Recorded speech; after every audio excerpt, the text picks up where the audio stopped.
Monsieur Mbengue-Mjwi, quand je vous ai eu au téléphone, vous m'avez dit le problème, c'est que la question de l'épargne locale n'est pas assez posée. Nous avons de l'épargne en Afrique et elle doit se mobiliser en monnaie locale pour les entreprises locales. Ce n'est pas suffisamment le cas, vous pensez? Oui, tout à fait. Merci et bonjour à tous. Déjà, ce matin, je ne parle pas au nom de la BAD, mais en tant qu'auteur et membre du think tank Finance Africa. Je vais être d'accord avec Proparco et Bpifrance sur une bonne partie des solutions, puisque nous travaillons souvent ensemble. Comme disait Mendes France, gouverner, c'est choisir. Donc, nous devons bien zoomer sur les vrais problèmes. L'épargne existe, l'épargne est abondante, c'est une question d'affectation d'épargne. Et je regardais récemment l'indice Bloomberg Barclays sur les capitaux investis dans des titres de dette avec des rendements négatifs. Nous dépassons les 17 000 milliards de dollars, globalement.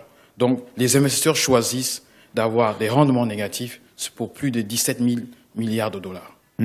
Lorsqu'on regarde maintenant le cas Afrique, on regarde les capitaux que l'Afrique reçoit en termes d'investissement, en termes d'aide, en termes de dette, et nous regardons les capitaux qui sortent du continent, que ce soit en placement, en compte offshore, et bien sûr en flux financier illicite. Les capitaux qui sortent dépassent les capitaux qui rentrent. Donc, l'Afrique est créancière nette du reste du monde.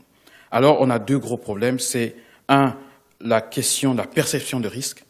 Notre collègue, M. Samba, a parlé tout à l'heure de dérisquer le continent, une partie de ces projets. Et on a la faible efficacité de nos systèmes financiers. Alors, qu'est-ce qu'il faut faire? Nous avons différentes études de différents intervenants ici, Proparco, la BAD, la Banque mondiale. Il apparaît clairement que c'est le secteur industriel, notamment manufacturier, qui est celui qui crée le plus d'emplois, des emplois décents, pour transformer l'Afrique et dont nous avons besoin pour on en a parlé hier résorber. sur l'exemple du Ghana, par exemple. Exactement. Alors, si on regarde cela, on voit, en termes de statistiques, les salaires des grands groupes manufacturiers sont 2 fois plus élevés que les grands groupes de services.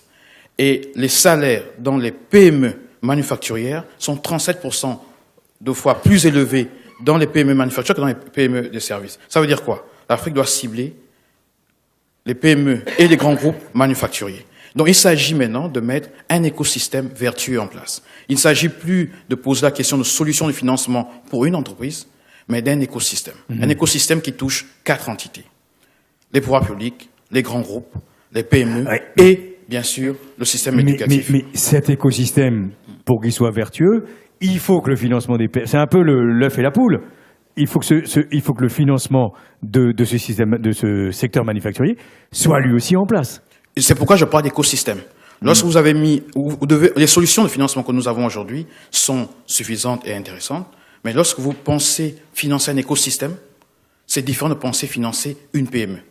Il s'agit d'un écosystème qui doit avoir l'action des pouvoirs publics, les grands groupes qui sont des champions qui tirent la croissance. Vous avez par exemple le groupe Paulina au Maroc, en Tunisie, qui est un bel exemple. Vous avez le groupe Dangote, vous avez vu hier Tony Eloumelou. Tous ces champions, on doit promouvoir davantage ce type de groupe parce que l'Afrique, malheureusement, 90% des entreprises sont des PME. Donc il faut des champions qui tirent les PME et bien sûr les pouvoirs publics et le système académique qui accompagnent cela pour créer un cercle vertueux.